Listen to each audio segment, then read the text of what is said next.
Fong review of the book Socrates by Paul Johnson. Decades ago, while still in college, I read the book The Complete Plato, abridged by Henry Drake. The book is still on my shelf. The note inside indicated that I purchased it in March 1962. It was pleasing to me to see that the book is still available on Amazon. The deepest impressions the book left me were some of the similarities of Socrates' Plato's teachings with those of Confucius, the most notable being that both believed that seeking knowledge was the surest road to happiness.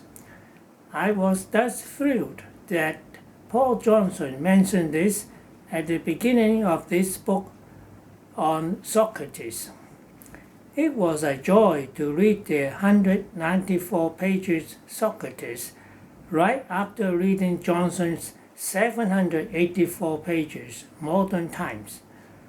Although it is relatively short, Socrates contains all you want or need to know about the father of philosophy. You will also be treated with a concise history of ancient Athens, both during its golden age, when Pericles was a leader, and the period of decay, during which Socrates was accused of corrupting his youth, leading to his demise. Socrates believed that, quote, an unexamined life is not worth living, end of quote. He showed us how to examine our lives by asking questions and reflecting on them. In the process, we become aware of the areas that need improvement. How remarkably similar this is with the following saying by Confucius, as quoted by one of the master's disciples, quote, I daily examine into my personal conduct on 3 points. Firstly, whether in carrying out the duties entrusted to me by others, I have not failed in conscientiousness. Secondly, whether in intercourse with friends, I have not failed in sincerity and trustworthiness. Finally, I have not failed to practice when I profess in my teaching. Socrates regarded, quote, a just man is one who does good not only to his friends, but also does good to those who have harmed him, thereby seeking to convert an enemy into a friend, end of quote.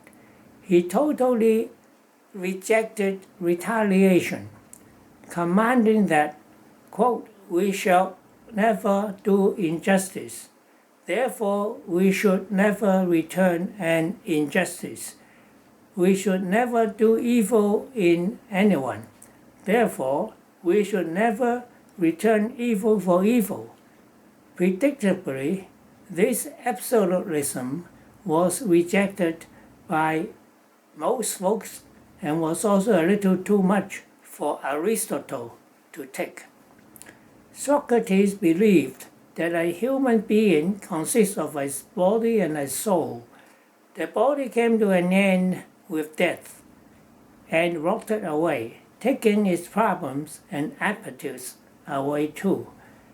The soul survived, and if guided in this life by virtue and wisdom, found itself prepared to be united with God and with other well-nurtured souls in an immortal existence of content. To me, this and the following passage, which appeared after a moving account of the trial of Socrates and his death, are the best parts of the book. Quote, death remains as great a mystery to us now as it did to Socrates' contemporaries 2,500 years ago.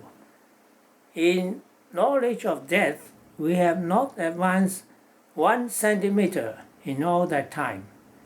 Our perception of life to come, if there is any, is no more vivid, if anything cloudier.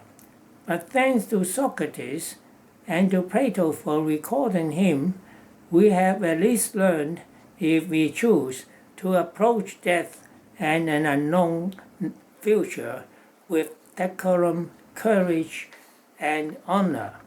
These 2 passages are worthy of the price of the book many times over. In conclusion, a riveting account of the life and timeless teachings of the father of philosophers.